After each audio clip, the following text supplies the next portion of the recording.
rocket. You can relive the experience of Neil Armstrong's historic landing and first steps on the moon.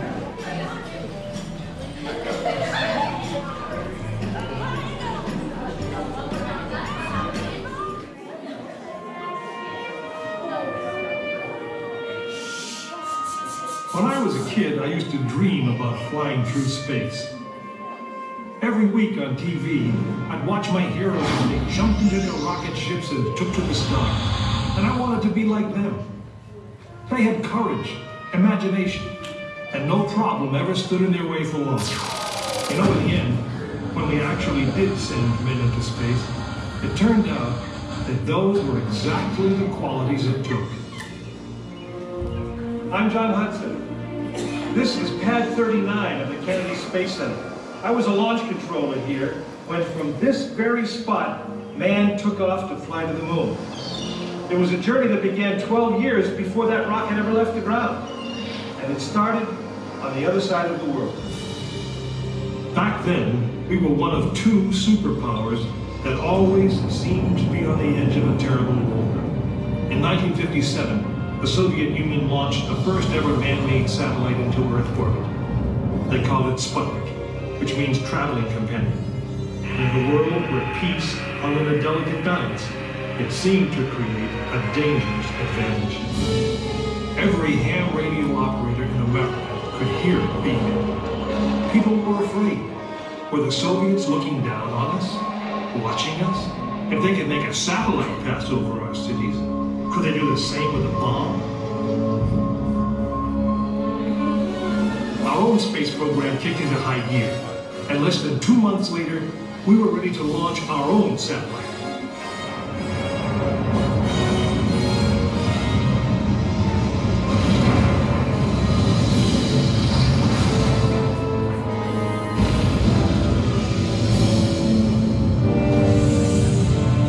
It was being called the space race, and we were running a distant second. In 1961, we fell even further behind. Soviet cosmonaut Yuri Gagarin became the first man into space, circling the world in just 89 minutes. We had our own astronauts, and they were eager and ready to take the big ride. But our manned space program couldn't seem to get off the ground. We stuck with it, and on May 5th, 1961, things finally started going right. Astronaut Alan Shepard took his ship Freedom 7 6.5 miles into space. America had its first space hero.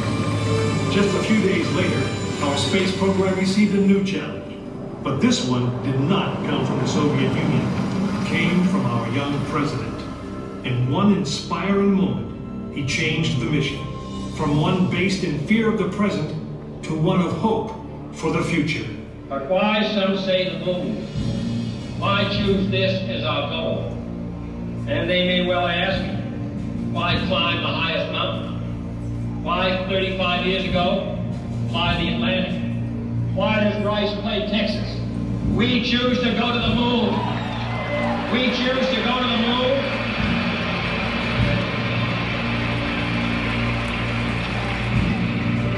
We choose to go to the moon in this decade and do the other thing, not because they are easy, but because they are hard. We hadn't been more than 16 minutes into space, and now we were going to the moon. We would have to design a rocket the size of a 36-story office building, put it together with the precision of a microscope, and accelerate it to the speed of a bullet. Then we would have to guide it to a moving target 250,000 miles away. Many people thought it was an impossible dream, but 400,000 of us set about making that dream a reality. It would be the longest, most hazardous voyage that any man had dared to attempt. But step by step, mission by mission, we orbited the Earth, perfecting the skills and technologies we would need on this incredible journey. Our astronauts practiced maneuvering, docking, and the 1,000 other tasks that would comprise the moon mission. We created new alloys, lighter and stronger than anything seen before. We designed communication systems that would be reliable over the vast distances. And behind it all, we tried to perfect the rocket that would be powerful enough to punch out of Earth orbit and take us to the moon.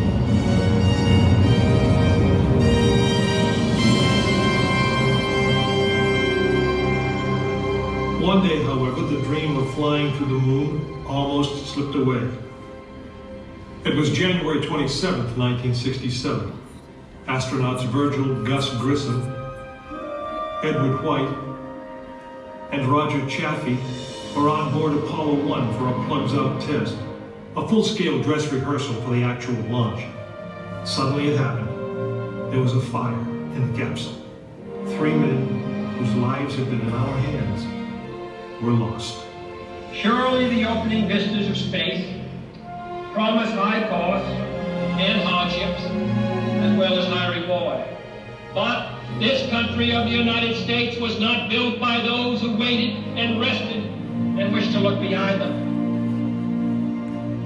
After Apollo 1, some thought we'd failed and that the moon was out of our reach. But we owed it to those men to learn from their sacrifice and to carry on. We started taking the Apollo vehicle apart, piece by piece. Was the design flawed? Had safety been compromised? Tough questions. And we spent 1.5 years redesigning the spacecraft so that no astronaut's life would ever be at risk because we overlooked something or because we could have done something better. A moon rocket is 91% high explosive, and it goes into the most unforgiving, hazardous environment there is. We could never make it risk-free, and the men who flew them knew that. We didn't send men into space again until Apollo 7 orbited the Earth testing some of the new designs. When everything worked perfectly, the decision was made. The next mission would travel to the moon. It was mankind's destiny to leave the shores of our planet behind and strike out across the vast ocean of space. In the great span of our history, now was the time that we could. Now was the time that we would. We stood on the eve of the longest, most dangerous journey that any man had ever undertaken. And it would be taken by Frank Borman, James Lovell, and William Anders, the crew of Apollo 8. Through those doors, you'll find the firing room, launch control, just as it was on December 21st, 1968. Please gather all of your belongings, take small children by the hand, and proceed through the open doors to firing room number 1.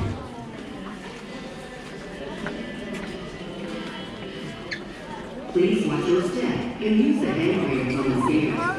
Continue moving forward in order to make room.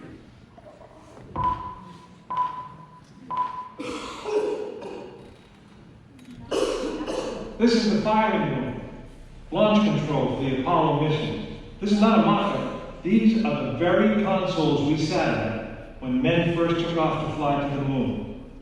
The tragedy of Apollo 1 had put us 1.5 years behind. We were making up for it in one big leap, and we were doing it with a rocket that no man had ever flown before.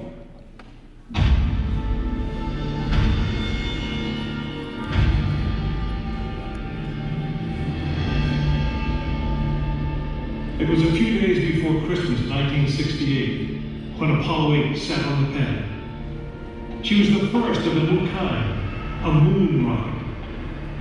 This was the Phoenix, risen from the ashes of Apollo 1. The first Apollo crew did not die in vain. This was to be their testament.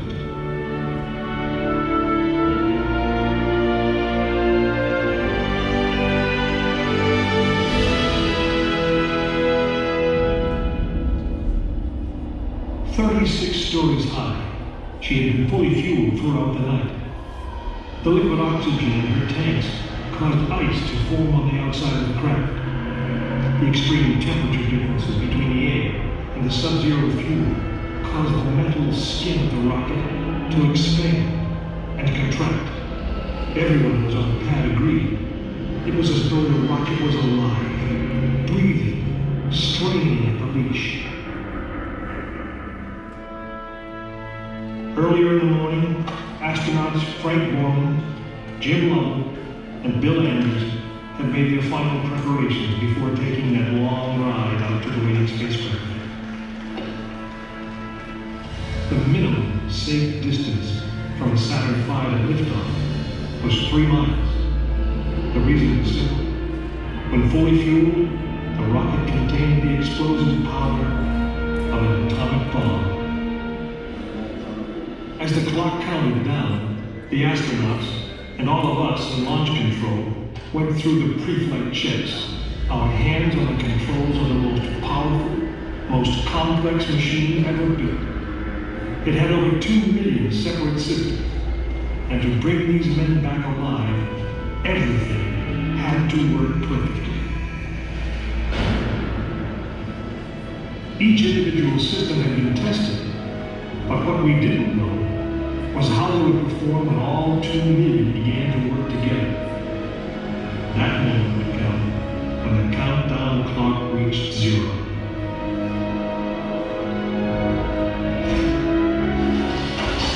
If a maneuvering thruster failed, if communications broke down, if navigation was off by 1 degree, if any piece of the miles of wiring, circuits, relays, or valves was defective, Frank Borman, Jim Lovell, and Bill Anders would pay with their lives. As they sat, waiting for launch on that chill December morning, these 3 astronauts were back to what they had always been, test pilots.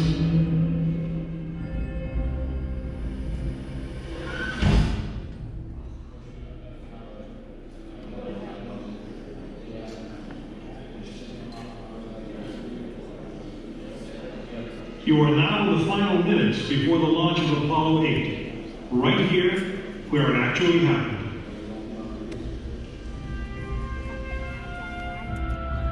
Mankind is about to leave his planet behind and journey to another. It is one of those rare moments when history is not being made, destiny is being embraced. CPS verify go for launch. CPS verify go for launch. SRO verify go for launch. Allen verify go for launch. DSO verify go for launch. CPS copy.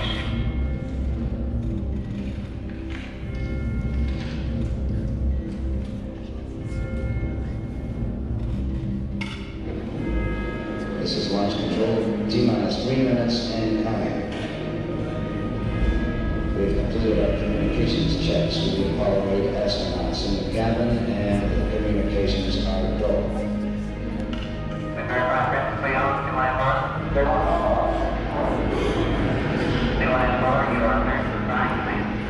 During this period, once we do get the final command, the various tanks within the 3 stages of the Saturn V launch vehicle begin to pressurize. We have final command. The final command is in. We are now on the sequence. T-minus 2 minutes, 20 seconds to countdown.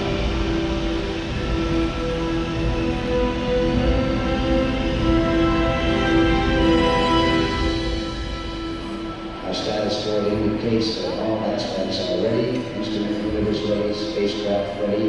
Final check of the emergency detection system. That ready like all set up. First stage preparations are completed. All systems are ready, okay. Stop, get him going. We're on. Ready to go to combat. Standby, Walter. Okay, you're on. All systems go. T-minus 45 seconds and coming. The first stage liquid oxygen tank has been pressurized, and the pressure is still building up. Coming up on 90 seconds, mark T-minus 90 seconds and coming. The Apollo 8 approved standing by, spacecraft commander Frank Borman, Jim Lovell, Bill Anders. We now report that the liquid hydrogen tank in the third stage is pressurized. 1 minute, 15 seconds.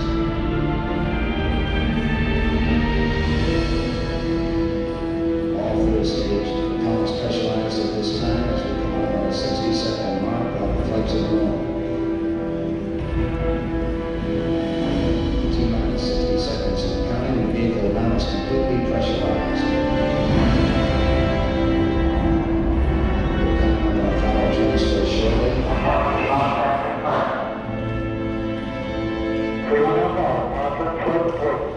We have the power transfer and now on the flight batteries within the launch vehicle.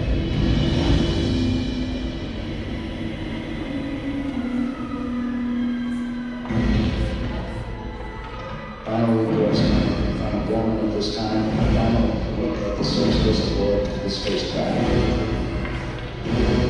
20 seconds, all aspects. We are still aboard at this time. 15, 14, 13, 12, 11, 10, 9. The engines are on.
4, successfully orbited the moon, and the astronauts returned safely to the Earth. I know. I'm Jim Lovell, and I was one of the crew of this spacecraft, Apollo 8. We were the first men to see the surface of the moon from just a few miles away. But it was the hundreds of thousands of men and women who worked in their team, and the millions of people who supported the mission that really made it possible. That way, I guess, we all went to the moon. Now, on the other side of those doors, you'll find an actual Saturn V moon landing. It's still the most powerful, the most complex machine ever built. And I guess it's the only one that can take you to another planet. I actually got to fly one on a second flight to the moon called Apollo 13. But that's another story.